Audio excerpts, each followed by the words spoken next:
Less than 2% of all business owners make over $1 million. So it's not a huge number. And if you want to be in that top 2%, then you got to find time to spend time with and interview those that are already there. So I'm here today with my family in South Florida with Milo and his beautiful wife, Michelle. And I want to know, what is he doing right in business? What did he figure out all those years ago? Why is he sitting in this beautiful $6 million house on the water? Well, I'm gonna find out today. He's got this beautiful pool, his Corvette, his Harley, and today we're gonna actually be going out on his boat and we're gonna go see his private $1 million island and some of the other cool things about what it is to be Milo and Michelle. And now they're taking their business to whole new heights, and I'm gonna extract from them their top 3 secrets on how they're killing it in business.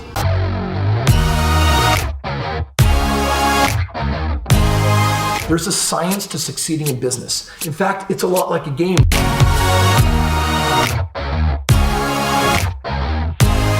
And if you know the rules, you can absolutely kill it and crush it.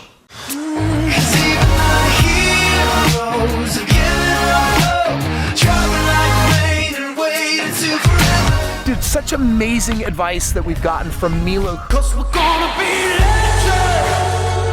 What we're doing here ain't just scary, it's about to be legendary. All right, check it out. I am here chilling with my friend Milo. He has taken us on his boat out to Sanibel Island, which is one of my wife's bucket list items because this is the land of shells. If you want to walk away with 1 million pounds of seashells, Sanibel Island is where you go. Island is where it's at, exactly. So check it out. So Milo, you've been in your industry now for how long? Just tell us real quick what you do. Well, the company is called Metro Pumping Systems, and that company I started 36 years ago. Okay. And what we do is we service the watering systems for golf courses.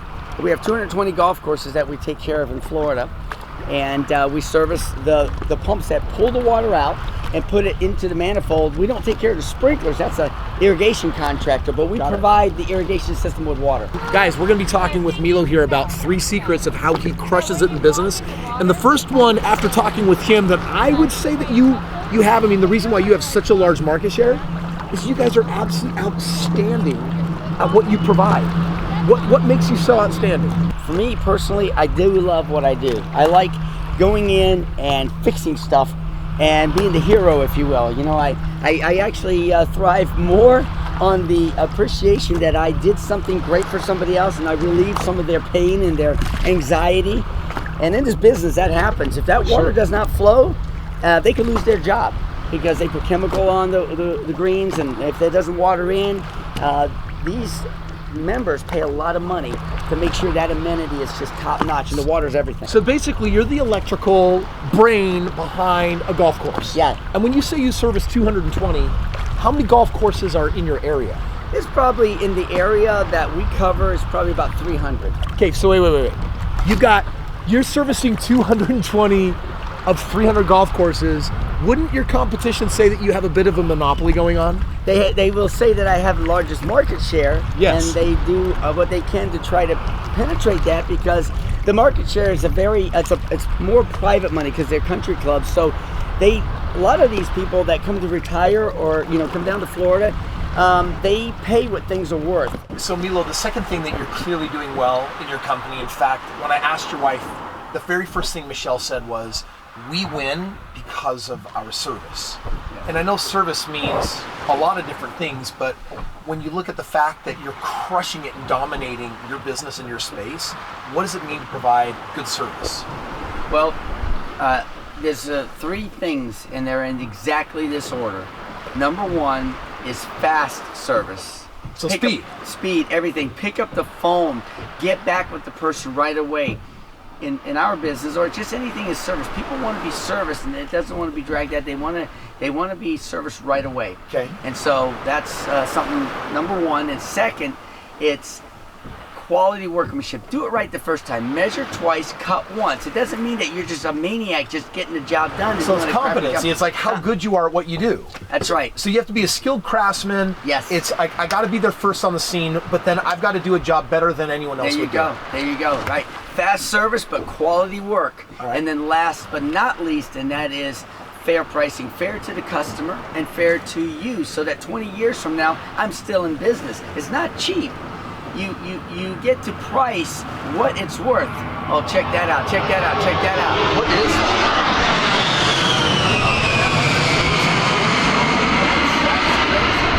I was going to be a pilot. I was joining Really? the Air Force. Yeah. My dad asked me, "Hey, why don't you come work with me?" And I said, "Okay." You know. Dude, that's awesome. Yeah. But yeah. So really, it's those things. It's fast service, quality workmanship, and fair pricing. Again, like I said, fair to the customer, but fair to you, so that you hit margins you need to have. If you're going to give above average service and you're going to jump out of bed and you turn a boat around on Sunday, like I've done, I'm trying to regulate that a little bit. My son is telling me, "Dad, come on, you know, what's all this, you know, success if you don't have the time to enjoy it?" So balance that, and I'm learning that. You know, he's really teaching me some things, and at the same time, I hope he's learning some things too, and how to continue the success of this business. Right, check it out. First stop of the day with Milo Michelle is their private island right over here. $1 million island right here. Great fishing. What are your plans for the island? Well, it's to have fun and just enjoy friends and family. It's not for any type of a monetization. And of course, the ultimate for Michelle and I is that's where we're gonna actually be buried on the island in a treasure chest, because I like pirates and stuff like that. So, why not? I love it. So that's cool. fantastic. And a 3-story tiki hut. Oh yeah, we're gonna build that and do all the boat watching, because there's over 1,000 boats that come across here every weekend. So it's a lot of fun just to hang out and chill and, you know, just meditate. And how's the fishing? oh, it's incredible. As a matter of fact, we got people fishing at it right now. That's great fishing over here. One of the hottest fishing spots. It's called Little Shell Island. So if you go on the Florida map, you can see it, Little Shell Island. Wow, check that out. That is awesome. Yeah, there it is. We'll go around and I'll show you. You know, the cool thing about that is you think that's a considerable investment just into play. Well, right? Just to fun. Just to say, hey, you know, money is always, it's for enjoying, it's for making good choices. That's right. And I love that this commitment is to sharing, giving, connecting. That's beautiful. Absolutely, absolutely. And you know, we're doing that now. I know my daughter, my oldest daughter, or not daughter, my granddaughter, the oldest, I told her when we bought the island, and I told her, well, this is where I'll be buried. Mimi and I, Michelle's Mimi, right? I'm Papa. And she got really sad, and I said, what's wrong? She said, well, I don't want you to die. I said, you'll leave me. And I said, Kennedy, her name. I said, Kennedy, I'll never leave you, because when you create memories are what you get to take with you and leave behind. That's what connects us forever. So I'll be with you forever, no matter what. So the more great memories we make, the more we're going to stay together I love forever. that. Yes, Money for memories. Beautiful gold nugget right there. Absolutely. What a great exchange. Money for memories. Oh, I like that. I got one more question for Milo, and then at the end of this video, I'm going to be giving you guys a bonus. I'm going to be sharing with you what I believe the most perfect business is today for making a lot of active income, multiple 6 figures with only a handful of hours. But check it out. I'm meeting Milo here on his own personal $1 million private island that he purchased a few years ago. And I got one more question, ultimately, for how he got into the 2% club.